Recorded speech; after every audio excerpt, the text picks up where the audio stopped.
ಈ ಕಾರ್ಯಕ್ರಮದ ಪ್ರಾಯೋಜಕರು ಜೈನ್ ಇರಿಗೇಷನ್ ಸಿಸ್ಟಮ್ಸ್ ಲಿಮಿಟೆಡ್, ಜಾಗತಿಕ ತುಂತುರು ಮತ್ತು ಹನಿ ನೀರಾವರಿ ಉಪಕರಣಗಳ ಉತ್ಪಾದಕರು, ಬೇಸಾಯ ತಂತ್ರಜ್ಞಾನ ನಿರೂಪಕರು ಹಾಗೂ ರೋಗರಹಿತ ಟಿಶ್ಯೂ ಕಲ್ಚರ್ ಗಿಡಗಳು. ವೀಕ್ಷಕರೇ, ಈಗಾಗಲೇ ನಾವು ಹಲವಾರು ಕಂತುಗಳಿಂದ ನಮ್ಮ ರೈತ ಮಹಿಳೆಯಾಗಿರುವಂತಹ ರೋಹಿಣಿ ಮೇಡಮ್ ಅವರನ್ನು ಮಾತಾಡ್ತಾ ಇದ್ವಾಗಿತ್ತು. ಸಮಗ್ರ ಕೃಷಿಯಲ್ಲಿ ಅವರು ಮೀನುಗಾರಿಕೆ ಮಾಡ್ತಾ ಇರೋದ್ರ ಬಗ್ಗೆ, ಮೀನು ಮರಿಗಳನ್ನು ಸಾಕ್ತಾ ಇರೋದ್ರ ಬಗ್ಗೆ, ಹೈನುಗಾರಿಕೆ, ಜೇನುಪಟ್ಟಿಕೆ, ಅದೇ ರೀತಿ ಅಣಬೆ ಸಾಕಾಣಿಕೆ ಮಾಡ್ತಾ ಇದ್ದಾರೆ. ಅದೆಲ್ಲದರ ಬಗ್ಗೆ ನಾವು ಇಷ್ಟೆಲ್ಲ ಮಾಹಿತಿ ತೊಗೊಂಡಿದ್ವಾಗಿತ್ತು. ಅದರ ಜೊತೆಗೆ ಸಾಮಾನ್ಯವಾಗಿ ಕೊಡಗಿನಲ್ಲಿ ಎಲ್ಲರೂ ಮಾಡಿರೋ ರೀತಿಯೇ ಅವರು ಕಾಫಿ ಕಾಳುಮೆಣಸನ್ನು ಬೆಳೀತಾ ಇದ್ದಾರೆ. ನಮಗೆ ವಿಶೇಷವಾಗಿ ತಿಳಿದು ಬಂದಿದ್ದಪ್ಪ ಅಂತಂದರೆ, ಕಾಫಿ ಕಾಳುಮೆಣಸು ಬೆಳೆಯೋದ್ರ ಜೊತೆಗೇ ಬಹಳ ಮುಂಚಿಂದ ತಾವು ಏಲಕ್ಕಿ ಹಾಕ್ತಿದ್ವಿ, ಈಗ ಎಲ್ಲೂ ಇಲ್ಲ ಏಲಕ್ಕಿ ಅಂತ ಅಂದ್ಕೊಂಡು ವಾಪಸ್ ಹೊಸದಾಗಿ ಒಂದು 200-300 ಗಿಡ ಏಲಕ್ಕಿನೂ ಕೂಡ ಬೆಳೆಯೋಕ್ಕೆ ಆರಂಭಿಸಿದ್ದಾರೆ ಅಂತ ಅಂದ್ಕೊಂಡು ಎರೆಹುಳು ಗೊಬ್ಬರ ಮಾಡ್ತಾಯಿದ್ದಾರೆ. ಎರೆಹುಳು ಗೊಬ್ಬರವನ್ನು ಪ್ರತಿಯೊಂದು ಗಿಡಕ್ಕೂ ಸಹಿತ ಪ್ರತಿ ವರ್ಷವೂ ಕೊಡ್ತಾರೆ. ಅದರ ಜೊತೆಗೆ ಇದು ಕಾಳುಮೆಣಸಿನ ನರ್ಸರಿ ಕೂಡ ಮಾಡ್ತಾ ಇದ್ದಾರಂತೆ. ಸೊ ಇದೆಲ್ಲದರ ಬಗ್ಗೆ ಮಾತಾಡಿಸ್ತಾ ಅವರಿಗೆ ಇವತ್ತಿನ ಕಾರ್ಯಕ್ರಮದಲ್ಲಿ ಮಾಹಿತಿಯನ್ನು ತಿಳ್ಕೊಂಡು ಬರೋಣ. ಮೇಡಮ್ ನಮಸ್ಕಾರ. ನಮಸ್ತೆ ಮೇಡಮ್, ನಮ್ಮ ಕೃಷಿ ಋಷಿ ಅಂಗಳದಲ್ಲಿ ಕಾರ್ಯಕ್ರಮಕ್ಕೆ ತಮಗೆ ಮತ್ತೊಮ್ಮೆ ಸ್ವಾಗತ. ನಾವು ಈಗಾಗಲೇ ಹಲವಾರು ಕಾರ್ಯಕ್ರಮಗಳನ್ನು ಮಾಡಿದ್ದೀವಿ. ನಿಮ್ಮದು ಏನಪ್ಪ ಅಂತಂದರೆ, ನಿಮ್ಮದು ಹೈನುಗಾರಿಕೆ, ಜೇನು ಸಾಕಾಣಿಕೆ, ಮೀನು ಸಾಕಾಣಿಕೆ ಅವೆಲ್ಲದ್ರ ಬಗ್ಗೆ ಮಾಡಿದ್ದೀವಿ. ಇದರಲ್ಲಿ ಇನ್ನೂ ನೋಡಿದ್ರೆ ನೀವು ಸಮಗ್ರ ಕೃಷಿಯಲ್ಲಿ ಹಲವಾರು ರೀತಿಯ ಬೆಳೆಗಳನ್ನು, ಹಣ್ಣಿನ ಬೆಳೆಗಳನ್ನು, ಕಾಫಿ ಹೂವು ಬೆಳೀತಾ ಇದ್ದೀರಾ. ನಾವಲ್ಲೇ ಕೆಳಗಡೆ ನೋಡಿದ್ರೆ ನರ್ಸರಿ ಕೂಡ ಇದೆ, ಎರೆಹುಳು ಗೊಬ್ಬರ ಘಟಕ ಕೂಡ ಇದೆ. ಸೊ ಅದ್ರ ಬಗ್ಗೆ ಇವತ್ತಿನ ಕಾರ್ಯಕ್ರಮದಲ್ಲಿ ಮಾತಾಡುವ. ನೀವು ಮುಂಚೆನೇ ಹೇಳಿದ್ರಿ ಮೇಡಮ್, ನಮ್ಮ ಹತ್ರ ಕಾಫಿ ಮತ್ತು ಇದು ಕಾಳುಮೆಣಸು ಪ್ರಮುಖ ಬೆಳೆಯಾಗಿತ್ತು ಅಂತ ಅಂದ್ಕೊಂಡು. ಮುಂಚೆ 3 ಎಕರೆ ಇತ್ತು, ಅದು ಮಾಡ್ತಾ ಇದ್ರಿ. ಈಗ ಎಷ್ಟು ಎಕರೆಯಲ್ಲಿ ಮಾಡ್ತಾ ಇದ್ದೀರಾ? ಹೇಗೆ? ಈಗ ಒಟ್ಟು 10 ಎಕರೆಯಲ್ಲಿ ಇದೆ ಸರ್. 10 ಎಕರೆಯಲ್ಲಿ ಕಾಫಿ, ಕಾಳುಮೆಣಸು ಮತ್ತೆ ವಿವಿಧ ತಳಿಯ ಹಣ್ಣುಗಳನ್ನು ಇದೆ ಅಂತ ಅಂದ್ಕೊಂಡು. ಮೇಡಮ್, ಇದರಲ್ಲಿ ಮಧ್ಯದಲ್ಲಿ ಏಲಕ್ಕಿ ಇದೆ ಸ್ವಲ್ಪ, ಮತ್ತೆ ಬುಷ್ ಪೆಪ್ಪರ್ ಇದೆ. ಓಕೆ. ಸೊ ಅವೆಲ್ಲ ಕಾಫಿ ನಡುವೆನೇ ಇದ್ದಿದ್ದ? ಇಲ್ಲ, ಸೈಡಿಗೆ ಹಾಕೊಂಡಿದ್ದೀರಿ ಅಂದ್ಕೊಂಡು.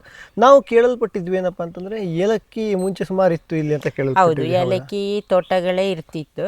ಅದು ಒಂದ್ಸಲ ರೋಗ ಬಂತು, ಎರಡನೇ ಮಾರ್ಕೆಟಿಂಗ್ ಕಡಿಮೆ ಆಯಿತು ರೇಟ್.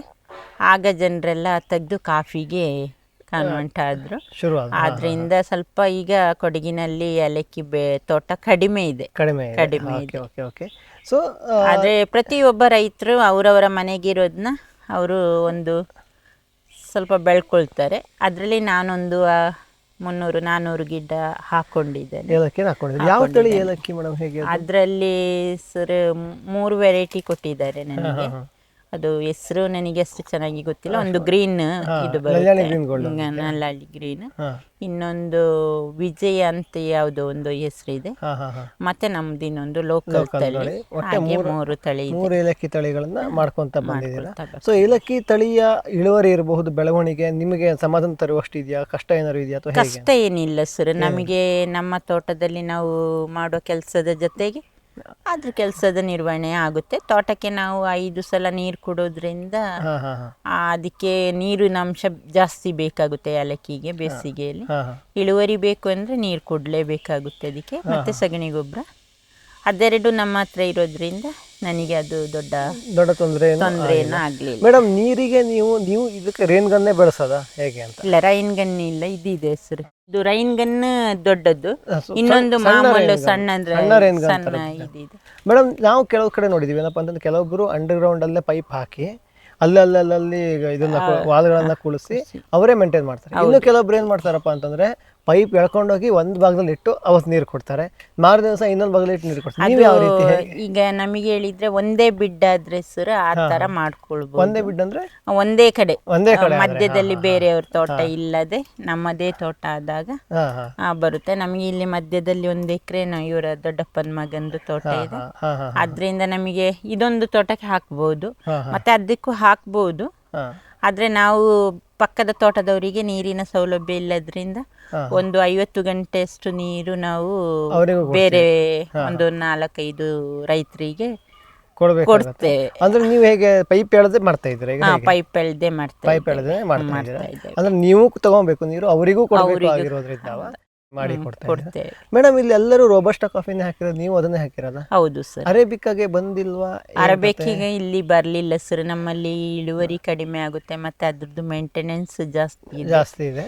ಅದರಿಂದ ಇಲ್ಲಿ ಯಾರು ಅದ್ರ ಬಗ್ಗೆ ಹೋಗಿಲ್ಲ. ಹೋಗಿಲ್ಲ. Okay okay. ಒಂದು ತೋಟದಲ್ಲಿ ಒಂದು 10-15 ಗಿಡ ಇರ್ಬೋದು, ದೂರ ಅದು ಬೇಗ ಬರ್ತದೆ.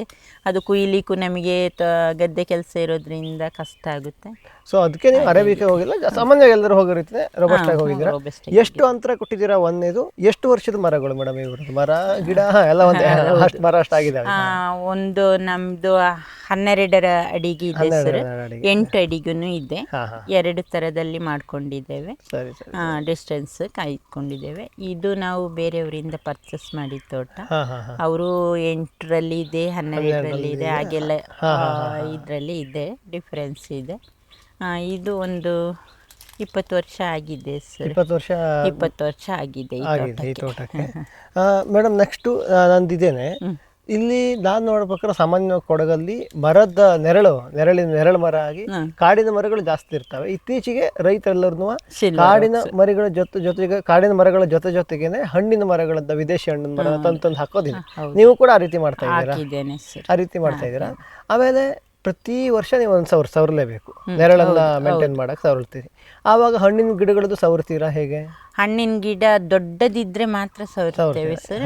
ಒಂದು ಹಂತಕ್ಕೆ ನಮಗೆ ಆ ಗಿಡ ಇದೆ ಅಲ್ವಾ ಸರ್, ಅದ್ರದ್ದು ಅಷ್ಟರಲ್ಲಿ ನಾವು ತೆಗಿಬೇಕಾಗ್ತದೆ. ಅದ್ರ ಮೇಲ್ಗಡೆ ಶೇಡ್ ಇದ್ರೆ ಏನು ತೊಂದರೆ ಆಗಲ್ಲ, ಹಾಗೆ ಬಿಟ್ಕೊಳ್ತೇವೆ. ಆಮೇಲೆ ನಾ ಕೆಲವೊಂದು ಕಡೆ ನೋಡ್ತೇನೆ ಸಿಲ್ವರ್ ಓಕು ಅಪರೂಪದಲ್ಲಿ ಇದೆ, ನಮ್ಮಲ್ಲಿ ತುಂಬಾ ಇದೆ. ಆ ತೋಟದಲ್ಲಿ ತುಂಬಾ ಇದೆ. ನಿಮ್ದು ಒರಿಜಿನಲ್ ತೋಟದಲ್ಲಿ ಜಾಸ್ತಿ ಇದೆ ಸಿಲ್ವರ್ ಓಕ್ ಇದೆ. ನಾನು ಈಗ ಕೇಳೋದೇ ಮೇಡಮ್, ಒಂದು ನೆರಳನ್ನ ನಿರ್ವಹಣೆ ಮಾಡೋ ರೀತಿಯಲ್ಲಿ ನೋಡಿದ್ರೆ ನಿಮಗೆ ಬೇರೆ ಕಾಡಿನ ಮರಗಳು ಚಂದ ಅನಿಸ್ತಾವ, ಸಿಲ್ವರ್ ಓಕೆ ಚಂದ ಅನಿಸ್ತದೆ? ಬೇರೆ ಕಾಡಿನ ಮರನೇ ಚಂದ ಸರ್.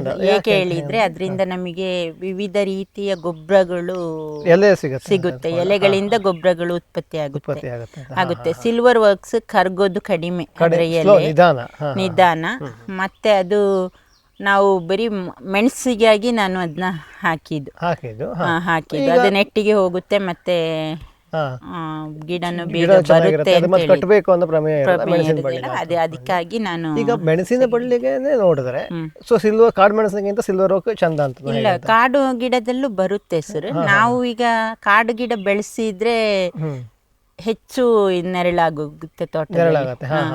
ಸಿಲ್ವರ್ ಓಕ್ಸ್ ಆದ್ರೆ ನಾವು ಕಟ್ ಮಾಡಿ ತೆಗ್ದ್ಬಿಟ್ಟು ಅದು ತಲೆ ತೆಗೆದು ನೆರಳು ಮೇಂಟೈನ್ ಮಾಡಬಹುದು.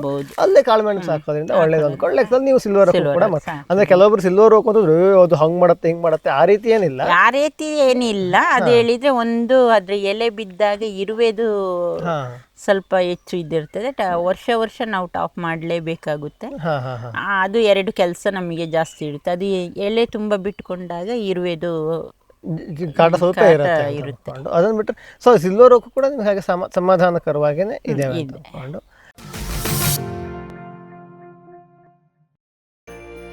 ಗಿಳಿ, ನವಿಲು, ಕಾಗೆ, ಮೈನಾ ಮುಂತಾದ ಹಕ್ಕಿಗಳ ಉಪಟಳ ಹಣ್ಣು, ಕಾಳು, ಧಾನ್ಯದ ಬೆಳೆಗಳಲ್ಲಿ ಮಿತಿ ಮೀರಿದೆ. ತಮಟೆ, ಪಟಾಕಿ, ಕೂಗು, ರಿಬ್ಬನ್ ಇದೀಗ ಕೆಲಸ ಮಾಡುತ್ತಿಲ್ಲ. ಹಕ್ಕಿ ಬೆದರಿಸಿ ಓಡಿಸಲು ಬಂದಿರುವ ವೈಜ್ಞಾನಿಕ ಉಪಾಯ ಗ್ರೆಸ್ ಇಕೋ ಸೈನ್ಸಸ್ನವರ ಜೈವಿಕ ಧ್ವನಿ ತಂತ್ರಜ್ಞಾನ. ಅತ್ಯಲ್ಪ ಖರ್ಚಿನಲ್ಲಿ ಸುಸ್ಥಿರ ಪರಿಹಾರ, ದೀರ್ಘಕಾಲ ಪರಿಣಾಮಕಾರಿ. ದಾಳಿಂಬೆ, ಸೀಬೆ, ಮಾವು, ಚಿಕ್ಕು ಇತ್ಯಾದಿಗಳನ್ನು ಪ್ರಾಣಿ ಪಕ್ಷಿಗಳಿಂದ ರಕ್ಷಿಸಿಕೊಳ್ಳಿ. Grass Eco sciences.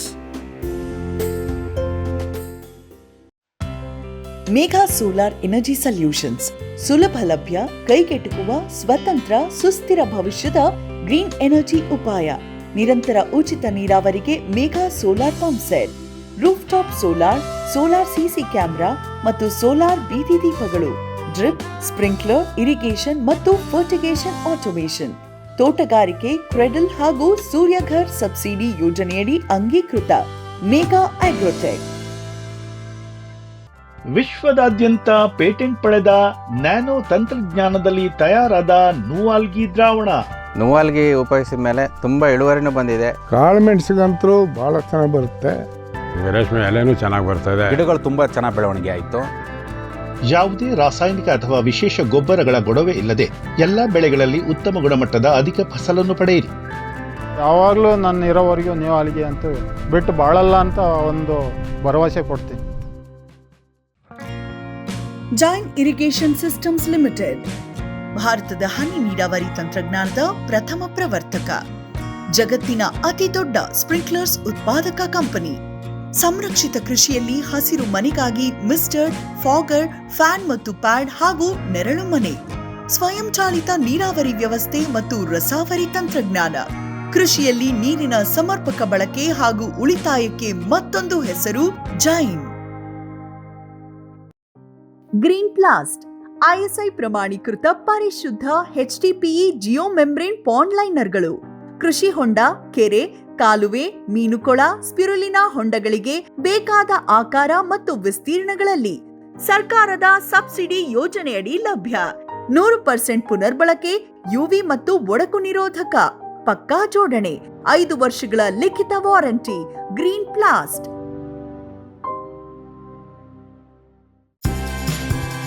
Kadamba agritech ರಾಜ್ಯದ ಜನಪ್ರಿಯ ಸೋಲಾರ್ ಪಂಪ್. ಅತ್ಯಧಿಕ ಕಾರ್ಯಕ್ಷಮತೆಯ ಸೋಲಾರ್ ಪ್ಯಾನೆಲ್ ಮತ್ತು ಶಕ್ತಿ ಸೋಲಾರ್ ಪಂಪ್. ವಿದ್ಯುತ್ ಕಣ್ಣಾಮುಚ್ಚಾಲೆಯಿಂದ ಮುಕ್ತಿ, ಬೆಳಗಿನಿಂದಲೇ ಹಗಲು ನೀರಾವರಿ. 25 ವರ್ಷಕ್ಕೂ ಹೆಚ್ಚು ಬಾಳಿಕೆಯ ಸೋಲಾರ್ ಪ್ಯಾನೆಲ್ ಮತ್ತು ಸ್ಟೇನ್ಲೆಸ್ ಸ್ಟೀಲ್ ಸೋಲಾರ್ ಪಂಪ್. ನಂಬಿಕಾರ್ಹ ಸೋಲಾರ್ ಪಂಪಿಗೆ ರಾಜ್ಯದ ನಂಬರ್ 1 ಕಂಪನಿ ಕದಂಬ ಅಗ್ರಿಟೆಕ್. ಕಾಳುಮೆಣಸು ಕೂಡ ನಾವು ನೋಡ್ತಿದ್ರಿ ಒಳ್ಳೆ ಇಳುವರಿ ಈ ವರ್ಷನೂ ಇದೆ. ಬಹಳಷ್ಟು ಮಂದಿ ಕಡಿಮೆ ಇಳುವರಿ ಅಂತ ನಿಮಗೆ ಚೆನ್ನಾಗಿದೆ ಅಂದ್ರೆ ಏನಕ್ಕೆ ಏನಾದ್ರು ಸ್ಪೆಷಲ್ ಸರ್ ನಾವು ಒಂದು ಹೇಳಿದ್ರೆ ಸರ್ ಯಾವುದೇ ಸ್ಪ್ರೇ ಇಲ್ಲ, ಯಾವುದೇ ಕೆಮಿಕಲ್ಸ್ ಯೂಸ್ ಮಾಡೋದಿಲ್ಲ, ತೋಟಕ್ಕೂ ಇಲ್ಲ. ಇದು ಕಂಪನಿ ಗೊಬ್ಬರ ಒಂದು ಸಲ ಕೊಡ್ತೇನೆ ಅಷ್ಟೇ, ಮತ್ತೆ ಸಗಣಿ ಯೂಸ್ ಮಾಡ್ತೇನೆ, ಎರೆಹುಳ ಗೊಬ್ಬರ ಯೂಸ್ ಮಾಡ್ತೇನೆ, ಮತ್ತೆ ಬೇರೆ ಯಾವುದು ಸ್ಪ್ರೇ ಇಲ್ಲ. ಪೆಪ್ಪರಿಗೂ ಇಲ್ಲ, ಇದಕ್ಕೆಲ್ಲ. ಪೆಪ್ಪರಿಗೂ ನಾನು ಸಗಣಿ ಇದು ಕಾಂಪೋಸ್ಟ್ ತಯಾರಿಸಿಬಿಟ್ಟು ಹಾಕ್ತೀನಿ. ಮತ್ತೆ ಹಂಗಂದ್ರೆ ಸೊರಗು ರೋಗ ಬಂದಿಲ್ವಾ ಕಾಳುಮೆಣಸು ನಿಮ್ ಕಡೆ? ಒಂದೊಂದು ದೂರ ಇದೆ ಅಷ್ಟೇ, ಅದು ಇಲ್ಲ, ಕಡಿಮೆ ಅಂತ ನನ್ನ ತೋಟದಲ್ಲಿ ಕಡಿಮೆ ಅಂತ ಹೇಳ್ಬೋದು. ಹೇಳಿದ್ರೆ ಸ್ಪ್ರೇ ಮಾಡೋದ್ರಿಂದ, ಸ್ಪ್ರೇ ಮಾಡಿದ್ರೆ ವರ್ಷ ಸ್ಪ್ರೇ ಕೊಡ್ಲೇಬೇಕು. ಅವು ಸ್ಪ್ರೇ ಮಾಡಿದ್ರು ಸೊರಗು ರೋಗ ಬಂದೇ ಬರುತ್ತೆ, ಮಾಡಿಲ್ಲ ಅಂದ್ರೂ ಬಂದೇ ಬರುತ್ತೆ. ನೀವು ತಲೆನೇ ಕೆಡಿಸ್ಕೊಳಕ್ ಹೋಗಿಲ್ಲ ಅದ್ರ ಬಗ್ಗೆ. ಆಮೇಲೆ ನಾನು ನೋಡ್ತಾ ಇದ್ದೀನಿ ಮೇಡಮ್, ಎಲ್ಲಾ ಮರಗಳಲ್ಲೂ ಕಾಳುಮೆಣಸು ಹಾಕ್ಬೋದಿತ್ತು, ಬಟ್ ಹಾಕಿಲ್ವಲ್ಲ, ಯಾಕೆ? ಇದೆ ಸರ್, ಅದೆಲ್ಲ ಇದೆ, ಎಲ್ಲದ್ರಲ್ಲೂ ಇದೆ ಸರ್. ಅದು ಇದು ಇದೆ ನೋಡಿ, ಅಲ್ಲಿ ಎಲೆಗಳು ತುಂಬಾ ಬಂದಿದ್ದರಿಂದ ಮುಚ್ಚೋಗಿದೆ.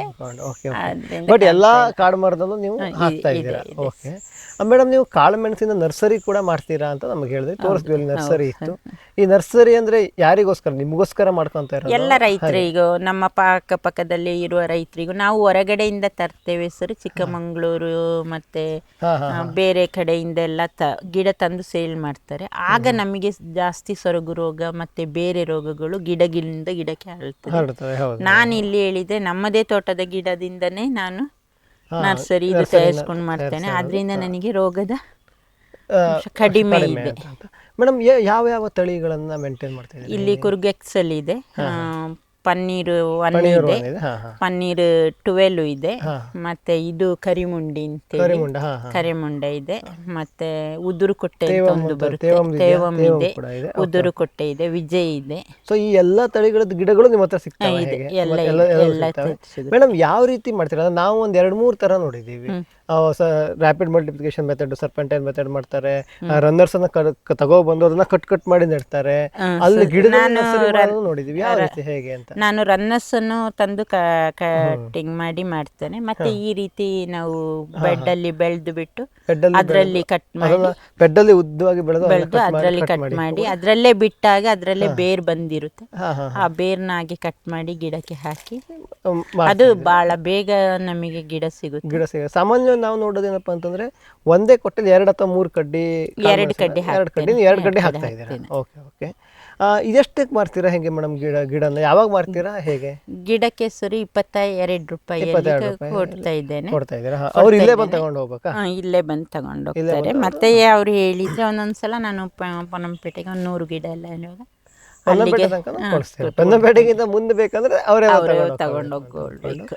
ಸೊ ಇದು ಕಾಳುಮೆಣಸಿನ ನರ್ಸರಿ. ನೀವು ಕೂಡ ನಿಮ್ಗೆ ಇದಕ್ಕೂ ಉಪಯೋಗಿಸ್ಕೊಳ್ತೇನೆ. ಈಗ ಒಂದು ಗಿಡ ಹೋದ್ರೆ ಅಲ್ಲಿ 1 ವರ್ಷ ಬಿಡ್ತೇನೆ ಆ ಜಾಗನ, ನೆಕ್ಸ್ಟಿಗೆ ನಮ್ಮದೇ ಗಿಡನ ನಾನು ಮಾಡ್ಕೊಳ್ತಾ ಇದ್ದೀರಾ. ನೆಕ್ಸ್ಟ್ ಈಗ ಹಣ್ಣಿನ ಬೆಳೆಗಳಿಗೆ ಬರುವ ಮೇಡಮ್. ಸಾಮಾನ್ಯವಾಗಿ ನಾವು ಕೊಡಗಲೆಲ್ಲ ನೋಡಿದ್ದೇನೆ, ಏನಪ್ಪಾ ಅಂತಂದ್ರೆ ಇತ್ತೀಚೆಗಂತೂ ಕೆಲವೊಂದು ವರ್ಷಗಳಲ್ಲಿ ತುಂಬಾ ಹೇಗಿದ್ರು ನೆರಳಿಗೆ ಮರ ಬೇಕೇ ಬೇಕು. ಹಣ್ಣಿನ ಬೆಳೆಗಳನ್ನು ಹಾಕುವ, ಅದರಲ್ಲಿ ಯಾವುದು ಒಳ್ಳೆ ಚೆನ್ನಾಗಿ ಬರುತ್ತೆ ಇಲ್ಲಿಗೆ ಯಾವ್ದು ಒಳ್ಳೆ ಮಾರುಕಟ್ಟೆ ಇದೆ, ಒಳ್ಳೆ ಬೇಡಿಕೆ ಇದೆ ಮಾರುಕಟ್ಟೆಯಲ್ಲಿ, ಅವುಗಳನ್ನು ಜಾಸ್ತಿ ಹಾಕುವಂತ ಮಾಡ್ತಿದ್ದಾರೆ. ಹೌದು ಸರ್. ಸೊ ಆ ರೀತಿ ನೀವು ಕೂಡ ಯೋಚನೆ ಮಾಡಿ ನೋಡಿದ್ದೀರಾ? ಯಾವ ಇಲ್ಲ ಸರ್, ನಾನು ಆ ರೀತಿಯೇನು ಯೋಚನೆ ಮಾಡಲಿಲ್ಲ. ಹೇಳಿದ್ರೆ ನಮಗೆ ಯಾವುದು ಎಲ್ಲ ರೀತಿಯ ಹಣ್ಣು ಇರಬೇಕು ಅಂತ ಹೇಳೋ ಭಾವನೆಯಿಂದ ಹಾಕಿದ್ದೇನೆ. ಜಾಸ್ತಿ ಕಾಡು ಹಣ್ಣು ಯೂಸ್ ಮಾಡಿದ್ದೇನೆ, ತಂದು ಹಾಕಿದ್ದೇನೆ. ಇಲ್ಲಿ ಇದು ಇದೆ, ನೇರಳೆ ಇದೆ, ಮತ್ತೆ ಹೇಳಿದ್ದು ಮೊಸರು ಹಣ್ಣು ಅಂತ ಹೇಳ್ತಾರೆ ಅದಿದೆ, ಪಾಲೆಪಣ್ಣು ಅಂತ ಹೇಳ್ತೇವೆ ಅದಿದೆ, ಮತ್ತೆ ಇನ್ನೊಂದು ಆ ಮುಳ್ಳು ಮುಳ್ಳು ಗಿಡದಲ್ಲಿ ಬರುತ್ತೆ ಅಲ್ವಾ, ಕಾರೆ ಹಣ್ಣು ಅಂತ ಸ್ಥಳೀಯವಾಗಿರೋ ಕರ್ಮಂಜಿ ಹಣ್ಣು, ಮತ್ತೆ ಚಕೋತ ಇದೆ, ಅದ್ರ ಮಧ್ಯ ಇದು ಸಪೋಟ, ಚಕೋತ, ಮೋಸಂಬಿ. ವಿದೇಶಿ ಹಣ್ಣುಗಳನ್ನು ಜಾಸ್ತಿ ಹಾಕೋದ್ರ ಬದಲು ನೀವು ಸ್ಥಳೀಯವಾಗಿ ಇರುವಂತ ಹಣ್ಣುಗಳನ್ನೇ ಹಾಕಿದ್ದೀರಾ. ಇವೆಲ್ಲವೂ ಸಹಿತ ಮರವಾಗಿ ಬೆಳೆಯುವಂತವು ಸುಮಾರು ದೊಡ್ಡ ತನಕ ಬರೋ ತನಕ ಚಿಂತೆ ಇಲ್ಲ. ದೊಡ್ಡದಲ್ಲಿ ಬಿಟ್ಕೊಳ್ಬಹುದು, ಕೆಳಗಡೆ ನೆರಳು ತೆಗೆದು 20 ಅಡಿ ಮೇಲ್ಗಡೆ ಹಾಗೆ ಬಿಟ್ಕೊಬಹುದು, ತೊಂದರೆ ಇಲ್ಲ. ಸರಿ, ಇದು ಹಣ್ಣುಗಳು. ಅದು ಮತ್ತೆ ನೆಕ್ಸ್ಟ್ ಈಗ ಏನೋ ಕಾಫಿ ಡೇ ಅವರು ಕಾಫಿ ನೆರಳಿನಲ್ಲಿ ಬೆಳೆದ ಕಾಫಿಗೆ ರೇಟ್ ಜಾಸ್ತಿ ಕೊಡ್ತೇವೆ. ಬರೀ ಎಲ್ಲ ತೆಗೆದು ಬೆಳೆದ್ರೆ ಅದಕ್ಕೆ ರೇಟ್ ಕಡಿಮೆ ಮಾಡ್ತೇವೆ ಅಂತೇಳಿ ಏನೋ ಒಂದು ಮಾಹಿತಿ ಸಿಕ್ಕಿದೆ. ಹೇಳಿದ್ರೆ ಅದು ಟೇಸ್ಟ್ ಏನೋ ವೇರಿಯೇಷನ್ ಇರುತ್ತೆ ಅಂತೇಳಿ. ಬಟ್ ಆದ್ರೆ ರೋಬಸ್ಟಾಗೆ ಅಷ್ಟೊಂದು ನೆರಳು ಬೇಡಲ್ವಾ ಅಂತ ಕೇಳಿದ್ವಲ್ಲ ಮೇಡಮ್ ನಾವು, ಹೇಗೆ? ಹೌದು, ಬೇಡ ಅಂತ ಎಲ್ಲ ತೆಗಿತಾ ಇದ್ದಾರೆ. ಆದರೆ ನೆಕ್ಸ್ಟ್ ಇದಕ್ಕೆ ಆ ರೀತಿ ಬರುತ್ತೆ ಅಂತೆ. ಕಾಫಿ ಡೇ ಅವರು ಅದೊಂದು ಇದನ್ನು ಬಿಟ್ಟಿದ್ದಾರೆ ಅಂತೇಳಿ ಇಲ್ಲಿ ಅರಣ್ಯ ಕಾಲೇಜಲ್ಲಿ ಒಂದು ಮೀಟಿಂಗ್ ಆಯಿತು. ಹೊರಗಡೆಯಿಂದೆಲ್ಲ ಸೈಂಟಿಸ್ಟ್ ಬಂದಿದ್ದವರು. ಮತ್ತೊಂದು ಹಂಗಂದ್ರೆ ಮೇಡಮ್, ಈಗ ಕಾಫಿ ಡೇ ಅವರು ಜಾಸ್ತಿ ದುಡ್ಡು ಕೊಡ್ತಾರೆ ಅಂತ ನೀವು ನೆರಳು ಮಾಡಿದ್ರೆ ರೋಬಸ್ಟ ಇಳುವರಿ ಕಡಿಮೆ ಅಲ್ಲ. 20 ಅಡಿ ಮೇಲೆ ಈಗ ಇದೆಲ್ಲ ಪ್ರಾಬ್ಲಮ್ ಇಲ್ಲ ಸರ್ ನಮಗೆ. ಸೊ ನೀವು ಹೆಂಗೆ ಅಂದ್ರೆ 20 ಅಡಿ ತನಕ ಒಂದೇ ಅಡ್ಡ ರೆಂಬೆ ಹೋಗ್ದಿರೋದ ನೋಡ್ಕೊಂಡು 20 ಅಡಿ ಆದ್ಮೇಲೆ ಹೋದ್ರೆ ತೊಂದ್ರೆ. ಸೊ ಆವಾಗ ನೆರಳು ಗಿಡನೂ ಹಾಳಾಗಲ್ಲ ನಮಗೆ, ಬಿಸಿಲಿಗೆ ಬೇಕಾದಷ್ಟು ನೆರಳು ಸಿಗುತ್ತೆ. ಮತ್ತೆ ಅವರಿಗೆ ಬೇಕಾದಷ್ಟು ತೇವಾಂಶನು, ಮಣ್ಣಿನ ತೇವಾಂಶ ಹಾರಿ ಹೋಗದೆ ಉಳಿತದೆ.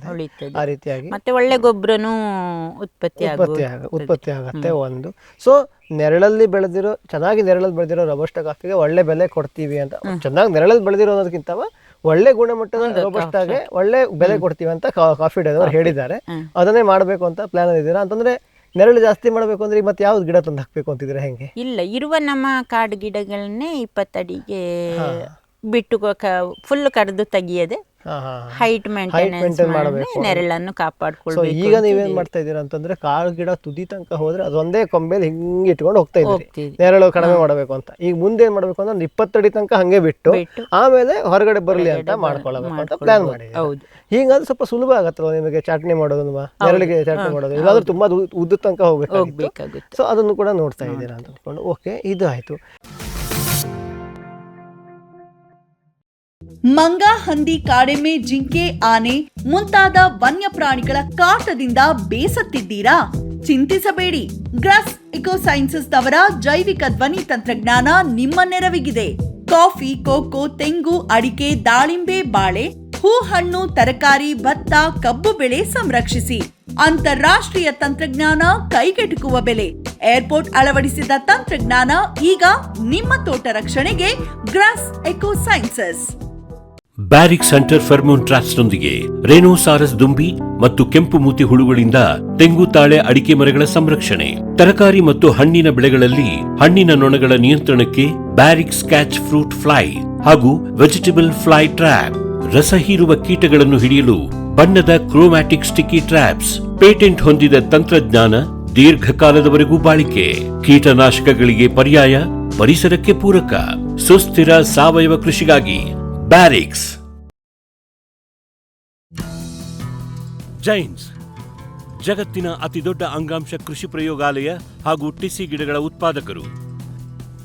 ಸಮೃದ್ಧ ಇಳುವರಿಗೆ ಜೈನ್ ಜೀನೇನ್, ಯಾಲಕ್ಕಿ, ನೇಂದ್ರನ್ ಹಾಗೂ ಕೆಂಪು ಬಾಳೆ ಸಸಿಗಳು, ದಾಳಿಂಬೆ, ಭಗವತಳಿಯ ರೋಗಮುಕ್ತ ಸಸಿಗಳು, ಲಕ್ನೋ 49 ಪೇರಳೆ, ಸ್ಟ್ರಾಬೆರಿ ಇತ್ಯಾದಿ ಗಿಡಗಳು ಯೋಗ್ಯ ಬೆಲೆಯಲ್ಲಿ.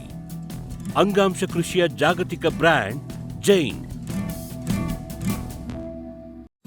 ಫ್ಯೂಚರ್ ಬಯೋಟೆಕ್ ಸಾವಯವ ಕೃಷಿಯ ವೇಗವರ್ಧಕ. ಪೋಷಕಾಂಶ ಪೂರೈಕೆಗೆ ಎನ್ಪಿಕೆ ಕಲ್ಚರ್, ವ್ಯಾಮ್, ಪಿಎಸ್ಪಿ ಮತ್ತು ಕೆಎಂಬಿ. ಜೈವಿಕ ರೋಗ ಕೀಟ ನಿಯಂತ್ರಣಕ್ಕೆ ಟ್ರೈಕೋಡರ್ಮಾ ಸೂಡೋಮೊನಾಸ್. ಸಾವಯವ ಗೊಬ್ಬರ ಉತ್ಪಾದನೆಗೆ ಕಾಂಪೋಸ್ಟ್ ಕಲ್ಚರ್. ಹೂವು ಕಾಯಿ ಉದುರುವ ಸಮಸ್ಯೆಗೆ ಕಾಮಧೇನು ಮತ್ತು ಸತ್ವ. ಮಣ್ಣಿನ ಆರೋಗ್ಯ ವೃದ್ಧಿಗೆ ಫ್ಯೂಚರ್ ಬಯೋಟೆಕ್ ಧಾರವಾಡ.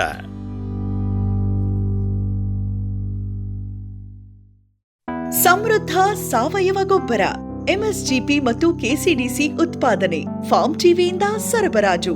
ಅತಿ ಕಡಿಮೆ ಬೆಲೆಗೆ ಅತ್ಯುತ್ತಮ ಗೊಬ್ಬರ.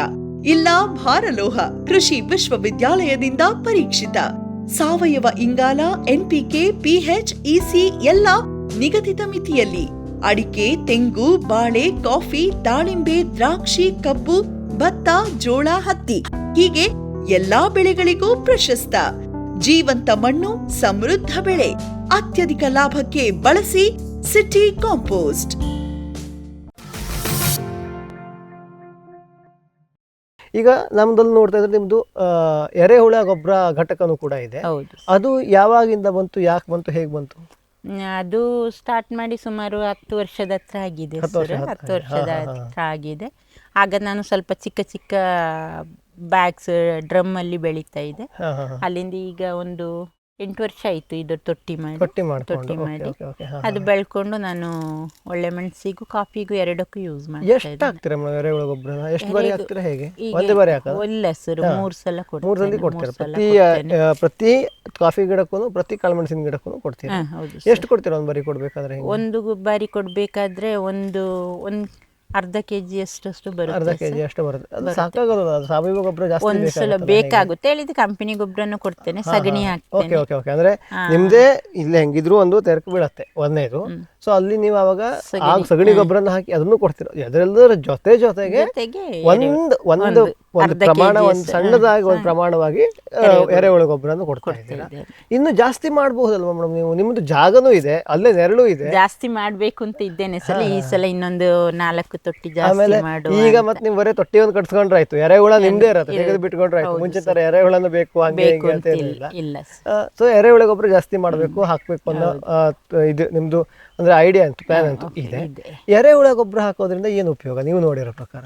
ಎರೆಹುಳ ಗೊಬ್ಬರ ಹಾಕೋದ್ರಿಂದ ಸರ್ ಪೆಪ್ಪರ್ ಅಲ್ಲಿ ವೆಯ್ಟ್ ಜಾಸ್ತಿ ಸಿಗುತ್ತೆ, ಇಳುವರಿ ಚೆನ್ನಾಗಿ ಬರುತ್ತೆ, ಗಿಡಕ್ಕೆ ಯಾವುದೇ ರೋಗಗಳು ತಗುಲೋದು ಬಹಳ ಕಡಿಮೆ. ಅಷ್ಟು ಬಿಸಿಲು ತಾಗಿದಾಗ ಮಾತ್ರ ಗಿಡ ಅದು ಬೇರು ಒಂಥರ ಬೇಂದಾಗೆ ಆಗಿ ಒಣಗುತ್ತೆ. ಸೊ ಎರೆಹುಳ ಗೊಬ್ಬರ ಹಾಕೋದ್ರಿಂದ ಕಾಳು ಮೆಣಸಿನ ಗುಣಮಟ್ಟನೂ ಚೆನ್ನಾಗುತ್ತೆ, ಗಿಡವು ಚೆನ್ನಾಗಿರುತ್ತೆ ಅನ್ನೋದು ಚೆನ್ನಾಗಿರುತ್ತೆ ಅಂತ ನಿಮ್ಮ ನಂಬಿಕೆ. ಈಗ ವಾಪಸ್ ನಾವು ಏಲಕ್ಕಿಗೆ ಬರುವ ಮೇಡಮ್. ಏಲಕ್ಕಿಗೆ ನೀವು ಹೇಳಿದ್ರೆ ಒಂದು 200-300 ಗಿಡ ನೀವು ಮೇಂಟೈನ್ ಮಾಡ್ತಾ ಇದ್ದೀರಾ ಅಂತ ಇದ್ದೀರಾ. ಅದು ಹೇಳಿದ್ರೆ 2-3 ತಳಿ ಇದೆ ಅಂತ ಹೇಳಿದ್ರಿ. ಎಲ್ಲದ್ರದ್ದು ಇಳುವರಿ ತುಂಬಾ ಚೆನ್ನಾಗಿದೆ. ಅಂದ್ರೆ ಒಂದೇದು ನೀವು ಮೇಲ್ಗಡೆ ಒಂದು ತಂಪಿರುತ್ತೆ ಕೊಡಗಲ್ ಸಾಮಾನ್ಯವಾಗಿ, ಮೇಲ್ಗಡೆ ಎಲ್ಲ ನೆರಳಿರೋದ್ರಿಂದ ಕಾಫಿಗಿಂತ ಜಾಸ್ತಿ ನೆರಳು ಬೇಕಲ್ವಾ? ಕಾಫಿಗಿಂತ ನೆರಳು ಅಷ್ಟು ಬೇಕು ಅಂತ ಹೇಳ್ತಾರೆ. ನನ್ನ ಮಟ್ಟಿಗೆ ಈಗ ನೀವು ಅಲ್ಲಿ ಬರುವಾಗ ನೋಡಿದ್ರಲ್ಲ, ಅಷ್ಟು ನೆರಳಿದ್ರೆ ಸಾಕು. ತುಂಬಾ ಚೆನ್ನಾಗಿ ಹೆಲ್ದಿ ಆಗಿದೆ ಅಲ್ವಾ? ಕಾಫಿಗಿದ್ದಷ್ಟೇ ನೆರಳಿದೆ, ಅದಕ್ಕಿಂತ ಕಡಿಮೆ ನೆರಳು ಅಥವಾ ಜಾಸ್ತಿ ನೆರಳು ಅಂತ ಏನಿಲ್ಲ, ಚೆನ್ನಾಗಿದೆ. ಇಳುವರಿ ಕೂಡ ಒಳ್ಳೆ ರೀತಿಯಲ್ಲೇ ಗಿಡನೂ ನಾವು ಗಿಡ ಹೇಗೆ ಬಂದಿರುತ್ತೆ ಅದೇ ರೀತಿ ಇಳುವರಿನೂ ಕೂಡ. ಅದರಲ್ಲಿ ಹೇಗೆ ನಾವು ಸ್ಟಮ್ಸ್ ಬಂದಿರುತ್ತೆ, ಒಂದು 100-150 ಸ್ಟಮ್ಸ್ ಇದ್ರೆ ಅದರಲ್ಲಿ ಒಂದು 4-5 kg ಅಷ್ಟು, ಒಂದು ಗಿಡದಿಂದ 4-5 kg ಅಷ್ಟು ಹಸಿದು ಏಲಕ್ಕಿನ ಕೊಯ್ತಾ ಇದ್ದೀರಾ. ನೀವೇ ಒಣಗಿಸಿ ನೀವೇ ಮಾರೋದಾ? ನೀವೇ ಮಾರೋದು. ನಾನು ಇದು ಎದಕ್ಕೆ ಕೇಳ್ತಾ ಇದ್ದೀನಿ ಅಂತಂದ್ರೆ, ಸದ್ಯಕ್ಕೆ 200-300 ಇದೆ. ಇನ್ನೂ ಹೊಸದಾಗಿ ನೀವು ಜಮೀನು ತಗೊಂಡ್ರಿ ಅಥವಾ ಇನ್ನೂ ಹೊಸದಾಗಿ ಕಾಫಿ ತೋಟನೇ ತಗೊಂಡ್ರಿ ಅಂತಂದ್ರೆ, ಅಥವಾ ಇರೋ ಕಾಫಿ ತೋಟದಲ್ಲೇ ಏಲಕ್ಕಿ ಗಿಡವನ್ನು ಜಾಸ್ತಿ ಮಾಡೋ ಯೋಚನೆ ಇದೆಯಾ? ಇದೆ ಸರ್, ಜಾಸ್ತಿ ಮಾಡುವ ಯೋಚನೆ. ಅದು ಯಾಕೆ ಹೇಳಿದ್ರೆ ಅದು ನಮಗೆ ಇನ್ಕಮ್ ಕೊಡುತ್ತೆ ಅಲ್ವಾ ಸರ್? ಇನ್ಕಮ್ ಕೊಡುತ್ತೆ, ಬೇರೆ ಬೆಳೆನೂ ಅದಾಗೆ ಆಯ್ತು. ಅದು ನಶಿಸಿ ಹೋಗೋ ಒಂದು ಬೆಳೆನ ಉಳಿಸಿ ಒಬ್ರು ಮಾಡಿದ್ರೆ ಮತ್ತೊಬ್ರು ಅದನ್ನ ನೋಡಿ ಅವರು ಮಾಡ್ತಾ ಇದ್ದಾರೆ, ಅವ್ರಿಗೆ ಇನ್ಕಮ್ ಬರುತ್ತೆ, ನಾವು ಮಾಡುವ ಅಂತ ಹೇಳುವ ಭಾವನೆ ಬಂದಾಗ ನಮ್ಮ ಕೊಡಗಿನಲ್ಲಿ ಬೆಳೀತಿದ್ದ ಏಲಕ್ಕಿ ತಳಿಗಳನ್ನ ವಾಪಸ್ ತರಿಸ್ಬೇಕು ಅಂತ ಹೇಳೋ ಭಾವನೆಯಿಂದ ಬೆಳೆಸ್ತಾ ಇದ್ದಾರೆ. ಆಮೇಲೆ ಇನ್ನೂ ಒಂದು ಅಕಸ್ಮಾತ್ ಯಾವಾಗೋ ಒಂದ್ ಬಾರಿ ಕಾಳುಮೆಣಸು ಕಾಫಿ ಬೆಲೆ ಬಿತ್ತು ಅಂತಂದ್ರೆ ಏಲಕ್ಕಿ ಬೆಲೆ ಚೆನ್ನಾಗಿದ್ರೆ ನಿಮಗೆ ಸರಿದೂಗಿಸಬಹುದು. ಬಹುಶಃ ನೀವು ಸಮಗ್ರ ಕೃಷಿಯಲ್ಲಿ ಇಷ್ಟೊಂದು ಬೆಳೆಗಳನ್ನು ಬೆಳೀತಾ ಇರೋದಕ್ಕೆ ಕಾರಣನೇ ಅದು ಅಲ್ಲ, ಒಂದು ಹೋದ್ರೆ ಇನ್ನೊಂದು ಇರಲಿ ಅಂತ. ಈಗ ನಾನು ಒಂದೇ ಕೇಳ್ತೀನಿ ಮೇಡಮ್, ಹಿಂಗಂದ್ರೆ ಈಗ ನಂದೇ 10 ಎಕರೆ ನನ್ನ ಕಾಫಿ ತೋಟ ಇದೆ. ಕಾಫಿ ತೋಟ ಇದೆ, ಅರಣ್ಯ ಬೆಳೆ ಹೆಂಗಿದ್ದು ಅಂದ್ರೆ ಕಾಳುಮೆಣಸು ಹಾಕಿದ್ದೀನಿ ಅಷ್ಟೇ. ಅದು ಒಳ್ಳೆಯದು. ಅಥವಾ 10 ಎಕರೆ ಕಾಫಿ ತೋಟ ಇದೆ, ಕಾಫಿ ಇದೆ, ಕಾಳುಮೆಣಸು ಇದೆ, ಮಧ್ಯೆ ಮಧ್ಯೆ ಹಣ್ಣಿನ ಗಿಡ ಹಾಕಿದ್ದೀನಿ, ಯಾವುದೋ ಒಂದು ಪಾರ್ಟಲ್ಲಿ ಸುತ್ತಮುತ್ತ ಏಲಕ್ಕಿ ಗಿಡ ಹಾಕಿದ್ದೀನಿ, ಜೊತೆಗೆ ಮೀನಿಗೋಸ್ಕರ ಅಥವಾ ನೀರಿಗೋಸ್ಕರ ಕೃಷಿ ಮಾಡೋದು, ಮೀನು, ಹೈನುಗಾರಿಕೆ, ಜೇನು ಸಾಕಾಣಿಕೆ ಎಲ್ಲ ಮಾಡ್ತಾಯಿದ್ದೀನಿ. ಇದು ಇಬ್ಬರಲ್ಲಿ 2 ರೈತರಲ್ಲಿ ಯಾವ ರೈತರು ಬೆಸ್ಟು, ಯಾವ ಮಾಡೆಲ್ ಬೆಸ್ಟು, ಹೇಗೆ ಅಂತ? ಸರ್, ಎರಡರಲ್ಲಿ ಇದು 2 ಸಾಕು ಅಂತ ಹೇಳುವವರು ಅವರು ಯಾವುದೇ ರಿಸ್ಕ್ ಇಲ್ಲದೆ ಅದೆರಡು ಬೆಳೆನೂ ಕುಯ್ಕೊಂಡು ಆರಾಮಲ್ಲಿ ಇರಬಹುದು. 12 ತಿಂಗಳಲ್ಲೂ ಅವರಿಗೆ ಕೆಲಸ ಇರೋದಿಲ್ಲ. ಬರೀ ಕ್ರಾಪ್ ಬಂದಾಗ ಒಂದು ನೀರು ಕೊಡೋದು, ಗೊಬ್ಬರ, ಇದಿಷ್ಟೇ ಕೆಲಸ ಬರುತ್ತೆ ಅವರಿಗೆ. ಹೆಚ್ಚಿಗೆ ಕೆಲಸ ಬರೋದಿಲ್ಲ. ಸಮಗ್ರ ಕೃಷಿ ಮಾಡಿದಾಗ ನಾವು 12 ತಿಂಗಳು ತೋಟದಲ್ಲೇ ಇರ್ಬೇಕಾಗುತ್ತೆ. 12 ತಿಂಗಳಲ್ಲೂ ಒಂದಲ್ಲ ಒಂದು ಬೆಳೆಗೆ ನಾವು ಕೆಲಸ ಇದ್ದೇ ಇರುತ್ತೆ. ಆದಾಯನೂ ಕೂಡ ಒಂದಲ್ಲ ಒಂದು ಬೆಳೆಯಿಂದ ಬರ್ತಾ ಇರುತ್ತೆ. ಸೊ ಈ 2 ಬೆಳೆ ಮಾಡೋದಕ್ಕಿಂತ ಹೆಚ್ಚಿಗೆ ಆದಾಯ ಸಮಗ್ರ ಕೃಷಿಯಲ್ಲಿ ಸಿಗುತ್ತೆ. ಆದ್ರೆ ಏನಪ್ಪಾ ಅಂತಂದ್ರೆ ಬರೀ ತೋಟದಲ್ಲೇ ಇದ್ದು ತೋಟ ನೋಡ್ಕೊಂಡೆ ತೋಟದಲ್ಲೇ ಕೆಲಸ ಮಾಡೋರಿಗೆ ಸಮಗ್ರ ಕೃಷಿ ಪದ್ಧತಿ ಒಳ್ಳೆಯದು. ಈಗ ನೀವು ಹೇಳಿದ ಒಳ್ಳೇದಾಯ್ತು. ಯಾಕೆಂದ್ರೆ ನಾವು ಯಾರನ್ನೇ ಕೇಳಿದ್ರು ಮೇಡಮ್ ಸಮಗ್ರ ಕೃಷಿ ಪದ್ಧತಿ ತುಂಬಾ ಒಳ್ಳೇದು ಅಂತ ಹೇಳ್ತಾರೆ ಹೊರತುನು ಸಮಗ್ರ ಕೃಷಿಯಲ್ಲಿ ಇರೋ ಕೆಲಸಗಳ ಬಗ್ಗೆ ಯಾರು ಒತ್ಕೊಳ್ಳೋದಾಗಿದೆ ಹೇಳಿದ್ರೆ ಸರ್. ಇನ್ನೊಂದು ಮೇಯ್ನ್ ಹೇಳಿದ್ರೆ ನಮ್ಮಲ್ಲಿ ಪ್ರಾಬ್ಲಮ್ ಹೇಳಿದ್ರೆ ಜನ ಸೇರಿಸಿ ಕೆಲಸ ಮಾಡಿಸ್ತೇವೆ, ನಾವಾಗೆ ಖುದ್ದಾಗಿ ಕೆಲಸ ಮಾಡೋದು ಕಡಿಮೆ. ಅದ್ರಿಂದ ನಮಗೆ ಅದ್ರ ಅನುಭವ ಇರೋದಿಲ್ಲ. ಇದ್ರಲ್ಲಿ ಇಲ್ಲಿ ನಾವು ಹಾಗೆ ಅಲ್ಲ, ನಾವು ಗಂಡ ಹೆಂಡತಿ ಇಬ್ರೆ ಮಾಡೋದಕ್ಕೆ ಹೆಚ್ಚಾಗಿ ಕೆಲಸ ಮಾಡ್ತೇವೆ. ಸೀಸನ್ ಅಲ್ಲಿ ಕಾಫಿ ಕೊಯ್ಲಿಕ್ಕೆ ಬೇರೆ ಕೆಲಸ ಇರುವಾಗ ಜನ ಸೇರಿಸ್ತೇವೆ, ಅವ್ರ ಜೊತೆ ನಾವು ಇದ್ದೇ ಇರ್ತೇವೆ. ಹಾಗಾಗಿ ನಮಗೆ ಗೊತ್ತಿದೆ ನಿಮಗೆ. ಅಂದ್ರೆ ನೀವು ನಾನೇ ಕೇಳ್ತಾ ಅಂತಂದ್ರೆ ಬಹಳಷ್ಟು ಜನ ಮೇಡಮ್ ಈಗ ಬೆಂಗಳೂರಲ್ಲಿ ಕೆಲಸ ಮಾಡ್ಕೊಂತ ಶನಿವಾರ ರವಿವಾರ ಹೋಗಿ ತಮ್ಮ ತೋಟಕ್ಕೆ ಹೋಗಿ ಕೆಲಸ, ಇಲ್ಲಿಂದ ಬೆಂಗಳೂರಿಂದ 250-300 ಕಿಲೋಮೀಟರ್ 400 ಕಿಲೋಮೀಟರ್ ಹೋಗಿ ಕೆಲಸ ಮಾಡಿ ಮತ್ತೆ ಸೋಮವಾರ ಬೆಳಗ್ಗೆ ಬರೋರು ಇದೆ. ಅಂತವರಿಗೆಲ್ಲ 2 ಬೆಳೆ ಇಟ್ಕೊಂಡು ಮೇಂಟೈನ್ ಮಾಡ್ಕೊಂಡ್ರೆ ಸಾಕು ಅಂತ ಅನ್ಕೊಂಡು ಈ ಸಮಗ್ರ ಕೃಷಿ ಪದ್ಧತಿಯನ್ನು ನಾವು ಅವರು ಮಾಡಬಹುದು ಸರ್. ತೋಟದ ಎಡ್ಜಿಗೆ ಬಾಳೆ ಹಾಕಬಹುದು. ಬಾಳೆ ಹಾಕಿದ್ರೆ ಅವರಿಗೆ ಬಂದ ಖರ್ಚಿಗೆ ಅವರು ಬರುವಾಗ ಪೆಟ್ರೋಲಿಗೆ ಇರುವ ಹಣಕ್ಕೆ ಇರುವ ಬಾಳೆ ಕಡ್ದು ಕೊಟ್ಟು ಬಿಟ್ಟು ಹೋಗ್ಬಹುದು. ಪಶುಸಂಗೋಪನೆ ಅವಿಗೂ ಮಾಡೋದು ಕಷ್ಟ ಇದ್ರು ಸಹಿತ ಬೇರೆ ಬಾಳೆ ಎಲ್ಲ ಬೆಳ್ಕೊಳ್ಬಹುದು. ಬಾಳೆ, ಅಡಿಕೆ ಎಲ್ಲ ಇದೆಲ್ಲ ಬೆಳ್ಕೊಳ್ಬಹುದು. ಸರಿ ಮೇಡಮ್, ನಮಗೆ ಅಂದ್ರೆ ನಿಮ್ಮ ಸಮಗ್ರ ಕೃಷಿ ಪದ್ಧತಿ ಮಾಡಿದ್ದು ನಮಗೆ ಒಂದು ಎಲ್ಲರೂ ಮಾಡಿರೋ ರೀತಿನೇ ಈಗ ಎಲ್ಲರೂ ರೈತರು ಕೊಡಗಂತೂ ಬಹಳಷ್ಟು ಜನ ರೈತರು ಸಮಗ್ರ ಕೃಷಿ ನೀವು ಕೂಡ ಹೋಗ್ತೀವಿ. ಆದ್ರೆ ಅವರಲ್ಲಿ ಕೆಲವೊಂದಿಷ್ಟು ಪ್ರಶ್ನೆಗಳನ್ನ ಕೆಲವೊಂದು ಪ್ರಶ್ನೆಗಳನ್ನ ಕೇಳದೇ ಇದ್ದಿದ್ದ ನಿಮ್ಮ ಹತ್ರ ಕೇಳಿದೆ ಒಂದೇದು. ಆಮೇಲೆ ನೀವೇ ಬಂದು ಇಲ್ಲಿ ಕೆಲಸ ಮಾಡ್ಕೊಳ್ಳೋದ್ರಿಂದ ನಿಮಗೆ ಅದೊಂದು ಕೇಳಿದೆ ಯಾವ ರೀತಿ ಸಮಗ್ರ ಕೃಷಿ ಪದ್ಧತಿಗೂ ಸಾದಾ ಒಂದು 2-3 ಬೆಳೆ ಹಾಕೋದಕ್ಕೂ ಏನು ಬೆಳೆ ನೀವು ಪ್ರಾಮಾಣಿಕವಾಗಿ ಈ ರೀತಿ ಇದೆ ನಿಮ್ಮ ಎಕ್ಸ್ಪೀರಿಯನ್ಸ್ ಹೇಗಿದೆ ಅಂತ ನೀವು ಉತ್ತರ ಕೊಟ್ಟರೆ. ಇಷ್ಟೋ ತನಕ ನಮಗೆ ಬೆಳಗ್ಗಿಂದ ಇಲ್ಲಿ ತನಕ ನಮಗೆ ಇಷ್ಟೆಲ್ಲ ಮಾಹಿತಿಗಳನ್ನ ಕೊಟ್ಟರೆ, ಇಷ್ಟೆಲ್ಲ ಕಾರ್ಯಕ್ರಮ ನಿಮ್ಮನ್ನ ಮಾಡಿದ್ದೀವಿ. ಸೊ ನಮ್ಮ ವಾಹಿನಿಯ ಪರವಾಗಿ, ನಮ್ಮ ವೀಕ್ಷಕರ ಪರವಾಗಿ ನಮಗೆ ಧನ್ಯವಾದಗಳು. ರೋಹಿಣಿ ಸುಬ್ಬಯ್ಯ ಮೇಡಮ್ ಅವರ ಕೊನೆಯ ಕಾರ್ಯಕ್ರಮದಲ್ಲಿ ನಾವು ಏನೇನು ತಿಳ್ಕೊಂಡಿವಿ ಅಂತಂದರೆ, ಮೊದಲನೇದು ಅವರದ್ದು ಕಾಫಿ ಕಾಳುಮೆಣಸಿನ ಬಗ್ಗೆ, ಅವರು ರೊಬಸ್ಟಾ ಕಾಫಿಯನ್ನು ಯಾಕೆ ಹಾಕ್ತಾ ಇದ್ದಾರೆ ಏನು ಅನ್ನೋದ್ರ ಬಗ್ಗೆ, ಯಾವ್ಯಾವ ಬೇರೆ ಬೇರೆ ಬೆಳೆಗಳನ್ನು ಬೆಳೀತಾ ಇದ್ದಾರೆ, ಏಲಕ್ಕಿ ಅವ್ರಿಗೆ ನಿಜವಾಗೂ ಲಾಭ ತಂದಿದೆಯಾ ಇಲ್ವಾ ಅನ್ನೋದ್ರ ಬಗ್ಗೆ. ಆಮೇಲೆ ಕೆಲವೊಂದು ಸಣ್ಣ ಸಣ್ಣ ಸೂಕ್ಷ್ಮ ವಿಚಾರಗಳು, ಅಂತಂದರೆ ಸಿಲ್ವರ್ ಓಕ್ ಬೆಸ್ಟಾ ಅಥವಾ ಬೇರೆ ಕಾಡಿನ ಮರಗಳು ಬೆಸ್ಟಾ, ಏಲಕ್ಕಿ ಬೆಳೆಯೋದು ಒಳ್ಳೆಯದಾ, ಏಲಕ್ಕಿ ಬೆಳೆದೇ ಇರೋದೇ ಒಳ್ಳೆಯದಾ, ಸಮಗ್ರ ಕೃಷಿ ಪದ್ಧತಿ ಮಾಡೋದು ಒಳ್ಳೆಯದಾ ಅಥವಾ 2-3 ಬೆಳೆ ಹಾಕ್ಕೊಂಡಿದ್ರೆ ಒಳ್ಳೆಯದಾ, ಯಾರು ಸಮಗ್ರ ಕೃಷಿ ಪದ್ಧತಿಯನ್ನು ಮಾಡಬಹುದು, ಯಾರು ಬೇಡ ಸಮಗ್ರ ಕೃಷಿ ಪದ್ಧತಿಗೆ ಹೋಗದೆ ಪಶುಗಳನ್ನು ಅಥವಾ ಕುರಿಯನ್ನು, ಆಡನ್ನು, ಕೋಳಿಯನ್ನು ಸಾಕಣೆ ಮಾಡೋದನ್ನು ಬಿಟ್ಟು ಕೇವಲ ಒಂದು 2-3 ಬೆಳೆಗಳನ್ನು ಬೆಳೆದು ಆರಾಮಾಗಿರಬಹುದು ಅನ್ನೋದ್ರ ಬಗ್ಗೆ ಸಹಿತ ನಮಗೆ ಮಾಹಿತಿ ಕೊಟ್ಟರು. ಬೆಳಗ್ಗಿಂದ ನಮಗೆ ಇಷ್ಟೋ ತನಕ ನಮ್ಮ ಜೊತೆ ಸಮಯವನ್ನು ವ್ಯಯಿಸಿ ನಮಗೆ ಇಷ್ಟೊಂದು ಮಾಹಿತಿ ಕೊಟ್ಟಂತಹ ರೋಹಿಣಿ ಮೇಡಮ್ ಅವರಿಗೆ, ಜೊತೆಗೆ ಇವರ ಸಂಪರ್ಕವನ್ನು ನಮಗೆ ಒದಗಿಸಿಕೊಟ್ಟಂತಹ ಪೊನ್ನಂಪೇಟೆ ಕಾಲೇಜು ಮಹಾವಿದ್ಯಾಲಯದ ವಿಜ್ಞಾನಿಗಳಾಗಿರುವಂತಹ ಡಾಕ್ಟರ್ ಕೆಂಚರೆಡ್ಡಿ ಸರ್ ಇರ್ಬೋದು ಅಥವಾ doctor R K Hegde sir ಅವರಿಗೂ ಸಹಿತ ಧನ್ಯವಾದವನ್ನು ಹೇಳ್ತಾ ನಮ್ಮ ಇವತ್ತಿನ ಈ ಕಾರ್ಯಕ್ರಮವನ್ನು ಮುಗಿಸೋಣ. ನಮಸ್ಕಾರ. ಈ ಕಾರ್ಯಕ್ರಮದ ಪ್ರಾಯೋಜಕರು ಜೈನ್ ಇರಿಗೇಷನ್ ಸಿಸ್ಟಮ್ಸ್ ಲಿಮಿಟೆಡ್, ಜಾಗತಿಕ ತುಂತುರು ಮತ್ತು ಹನಿ ನೀರಾವರಿ ಉಪಕರಣಗಳ ಉತ್ಪಾದಕರು, ಬೇಸಾಯ ತಂತ್ರಜ್ಞಾನ ನಿರೂಪಕರು ಹಾಗೂ ರೋಗರಹಿತ ಟಿಶ್ಯೂ ಕಲ್ಚರ್ ಗಿಡಗಳು.